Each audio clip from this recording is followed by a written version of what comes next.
Yesu ashimwe bene data, ndabasuhuje kandi mbifuriza amahoro y'Imana, umugisha w'Imana ube mu byanyu ndetse no mu banyu. Reka dusangire ijambo ry'Imana, dusangire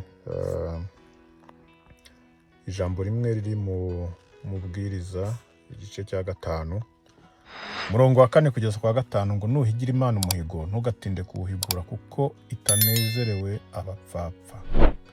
Ujye uhigura icyo wahize, guhiga umuhigo ntuwuhigure birutwa no kudawuhiga. Amen. Iri ni ijambo rimenyerewe niyo waba udasoma Bibiliya. Iyo uvuganye n'umuntu bajya bavuga ngo aho imfura zasezeraniye niho zihurira. Iyo wasezeranye n'umuntu ikintu ntugikore uba ukoze nabi. No hagati y'umuntu n'undi, iyo wiyemeje ikintu ntugikore uba wishe amasezerano. Akenshi rero iyo abantu bari muri situation runaka, umuntu akaba ari wenda mu gihe twe kuvuga icy'akababaro cy'ibyishimo, hari igihe umuntu yishima cyane agatanga promise, agatanga umuhigo, akavuga ati rwose ungiriye neza, ni ukuri nanjye nzakora ibi. Cyangwa se ukaba uri mu gihe kibi ukavuga uti mvuye muri iki gihe ni ukuri nakora ibi. Ukaba wenda wari uri mu gihe cy'ubushomeri, umuntu ukagenda ukamubwira uti rwose ni ukuri nabuze amafaranga yo gukora ibi n'ibi n'ibi, ngize amahirwe ukampa, ni ukuri nazagusubiza kandi ntazakwitura, nazagukorera iki. Wa muntu umubwiye icyo uzamukorera, we umutima we arakibika, wowe hari igihe uzagera n'icyo gihe warabyibagiwe, ariko we ntashobora kubyibagirwa. Iri jambo rero riragarutse, noneho rinagaruka muri Bibiliya. Imana nayo idukorera byinshi, hari n'ibyo idukorera rwose tutayisabye, hari n'ibyo idukorera Imana ntabwo iba ishaka ibihembo, ntabwo ari umuntu. Imana ntishaka ibyo yitura rwose kuko niyo nyiri byose. Ariko nk'umuntu ugira gutyo ukihanukira uti Mana nunkorera iki nzagirana.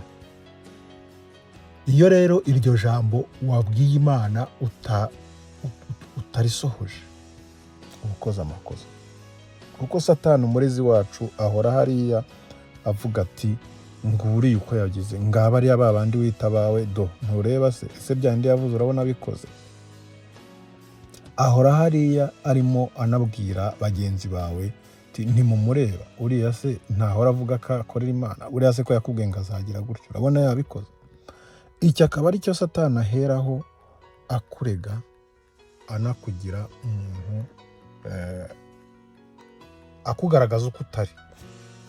Iri jambo rero riraduhugurira kugira ngo twitondere ibyo tuvuga, twitondere ibyo duhiga, twitondere ibyo twiyemeza, kubera yuko ujya ubanza utekereze kabiri, kuko ushobora kuzagira igihe ushaka kubihigura byarabaye ibindi bitakimeze uko umeze uko nguko. Kandi ijambo riratubwiye ngo nuhigira Imana umuhigo ntugatinde kuwuhigura kuko itanezerewe abapfapfa. Ni ukuvuga ngo niba watinze, niba utabikoze, ugiye kuba nk'umupfapfa. Umupfapfa ni umuntu utagira ubwenge, umupfapfa ni umuntu uvuga ibyo abonye, umupfapfa ni umuntu uvuga iby'amahomvu. Ni ukuvuga ngo bwagufashe nk'umunyamahomvu, kuvuga ibintu bitazasohozwa ni ukuba nk'umunyamahomvu. Rero benshi uzanabyumva umuntu ndetse akagera imbere y'igihe kijya no kwegereza urupfu akavuga ati Mana nunkorera, numvana aha hantu nzagukorera mu buzima bwanjye bwose busigaye. Ariko Imana yahagukura, noneho ukarushaho kujya gukorera Satani ahubwo kurusha uko wamukoreraga. Uwiteka tugirire neza. Rero aho kugira ngo uhige umuhigo ntuwuhigure, ahubwo usubire inyuma ujye gushayisha kurusha uko wabikoraga na mbere, byarutwa nuko ntacyo wari buvuge, kuko n'ubundi Imana itugirira neza itagendeye ku byo twayihigiye. Rero mwene data ndagukangurira kugira ngo uhigure imihigo yose wumva wahize. Tekereza, subiza ubwenge ku gihe, wibuke imihigo yose wahize maze ugende uhigura umwe umwe, yewe ndetse n'iyo utarahigura subira inyuma ugende urebe abo wahigiye, babwire yuko rwose uri mu nzira usaba imbabazi, ariko uzahigura iyo mihigo, kubera ko igihe cyose utazahigura umuhigo wahize bizakuzanira umuvumo, kandi umuvumo utazashobora.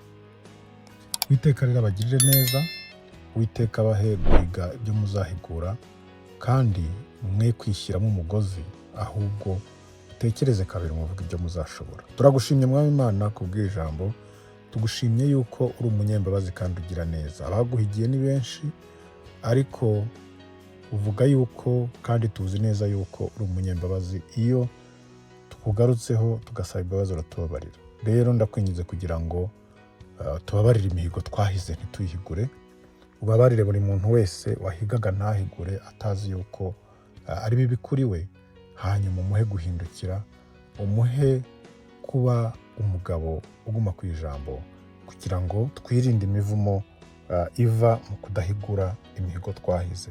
Urakoze rero Mana, urakoze kutubabarira, urakoze kutugirira neza, bisabye nizeye mu izina rya Yesu Kristo umwami wacu, amen.